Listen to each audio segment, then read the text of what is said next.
Hi, okay, this is my audience. As you can see, I have a little less than 10, but including my camera woman, I have 7. Okay, we're going to start now.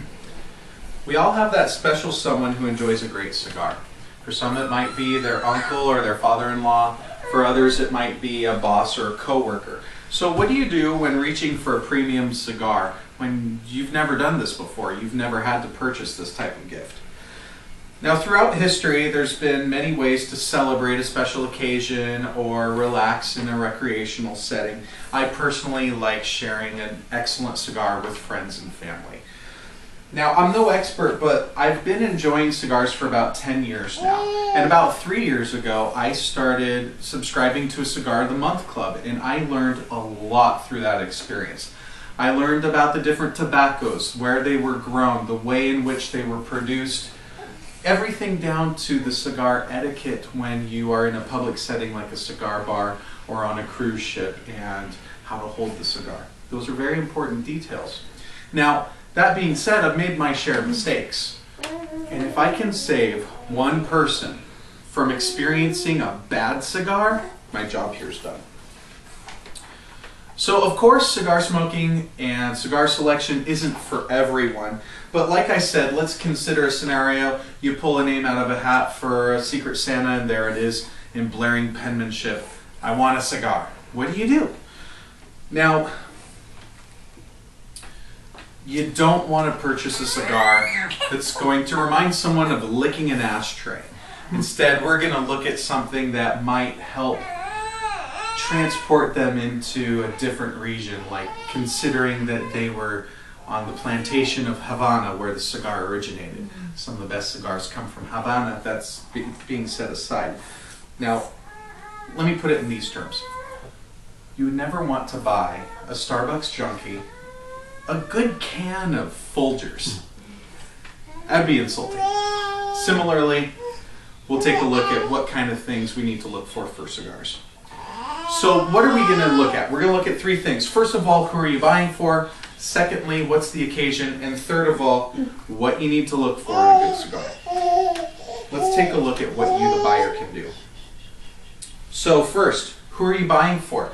Let's consider the message you're sending. Obviously, if you're buying for your father-in-law, the last message you want to send is, you're not worth it. And if you're buying for a boss, the last message you want to say is, I'm your guy for the next promotion. Here's that $750 Gurkha His Majesty's Reserve, right?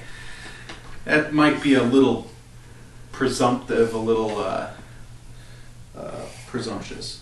Now, the next thing you want to consider, of course, segueing into that is the expense. What's an appropriate expense? Depending on your different occasion, that's going to determine the expense, but generally I'd say, as a gift, probably no more than $30, but no less than $5. The other thing you want to consider, what are the person's tastes? They just say they want a cigar and they don't tell you what their favorites are.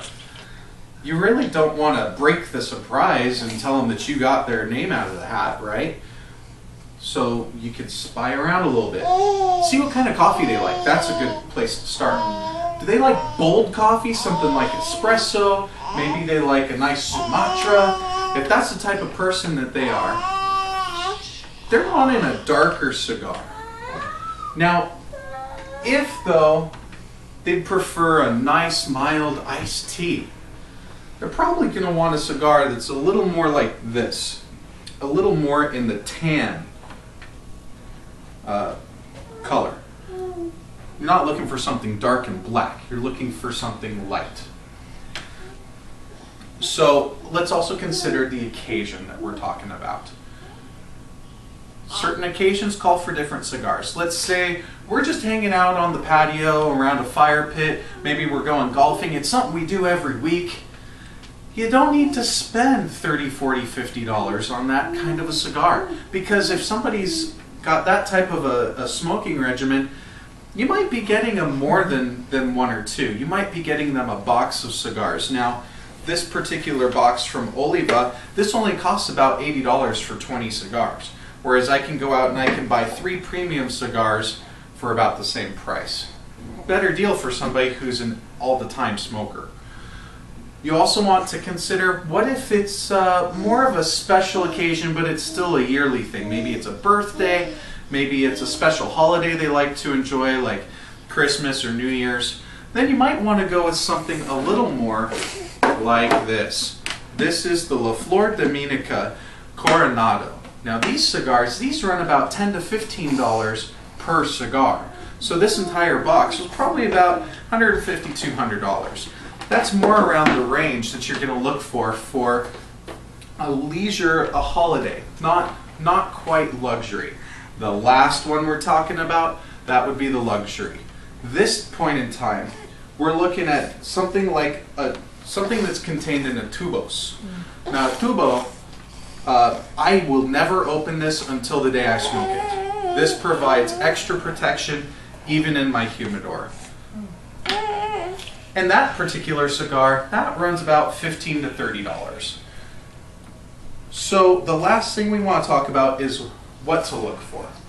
When we're looking at a cigar, we want to consider the band. Now obviously some bands, like this one, which is the La Flor Dominica, or this one, which is a Gurkha, they're really flashy. Now flashy is not always necessary for a great cigar.